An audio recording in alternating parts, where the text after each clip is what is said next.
Hello guys, आज हम आपके लिए वैलेंटाइन डे पर एक प्रेम भरी कहानी लेकर आए हैं। बहुत सुंदर है ये कहानी।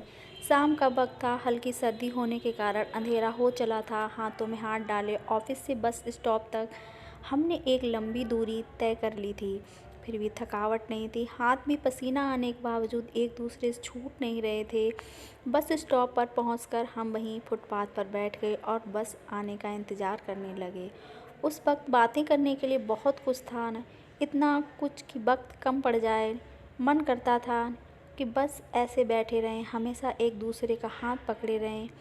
कई बसें आकर गुजर जाती, लेकिन हमारी बातें ख़त्म हो ना होती और हमेशा की तरह अंत में ऑटो लेना पड़ता ताकि कुछ देर और साथ में वक्त बिता सकें। कल वैलेंटाइंस डे, ऑफिस से जल्दी ख़त्म काम करने के बगल वाले बस स्टॉप पर चली गई थी। हम दोनों वहीं मिलते थे, कनॉट प्लेस। फिर वहाँ से साथ में ITO तक पैदल ही बातें करते हुए चले आते थे। मैंने राज को बहाना बना दिया था, बाज़ार से कुछ लेना है, आज जल्दी घर पहुँचना होगा। असल में तो मुझे उसके लिए ग्रीटिंग, फूल और चॉकलेट लेनी थी, वो भी जल्दी में था। मैंने अंदाज़ा लगा लिया था उसे भी मेरे लिए कुछ लेना होगा। हम दोनों ही अपने अपने रास्ते चल दिए। दुकानों पर कई कार्ड्स देखने के बाद एक हार्ट शेप वाला कार्ड्स काफ़ी पसंद आया। उस पर कोटेशन भी अच्छी लिखी थी।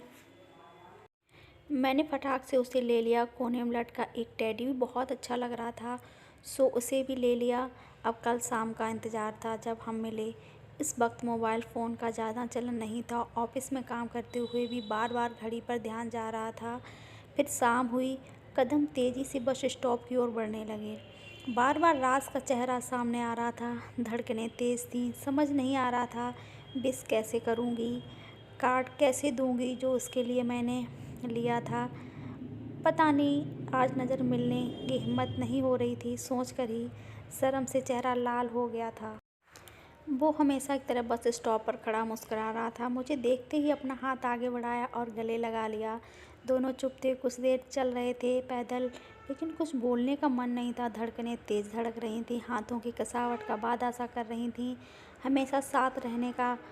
हम बस स्टॉप पहुंच चुके थे। राज ने अपने बैग में से मुझे ग्रीटिंग कार्ड, लाल गुलाब, चॉकलेट निकाल कर दी। मैंने भी मुस्कुराकर शुक्रिया अदा कर दिया। फिर उसने भी धीरे से कहा, शादी करोगी मुझसे? मैं खुश रखूँगा हमेशा। मुझे कुछ समझ नहीं आ रहा था। उसके बुदबुदाते हुए शब्द कानों में गूंज रहे थे। मैंने काँपती आवाज़ में ऑटो में आवाज़ दी। उसका हाथ खींचकर अंदर बैठ गई। मेरी आंखें बंद थीं, धड़कनें तेज़। सिर उसके कंधे पर था। रास्ता लंबा था। आज हमारे पास शब्द नहीं थे। इतना करीब पहली बार महसूस किया था मैंने उसे। अपने बालों में उसकी उंगलियों की सलाहट एक नई सी उमंग पैदा कर रही थी। घर आ गया था। उफ़, इतनी जल्दी! कुछ देर और बैठना था, कुछ कहना था, रह गया, पर जो मिल गया वो हमेशा के लिए था। हाँ, ये वैलेंटाइन मेरे लिए ख़ास था। प्लीज़ मेरे चैनल को सब्सक्राइब और लाइक करें।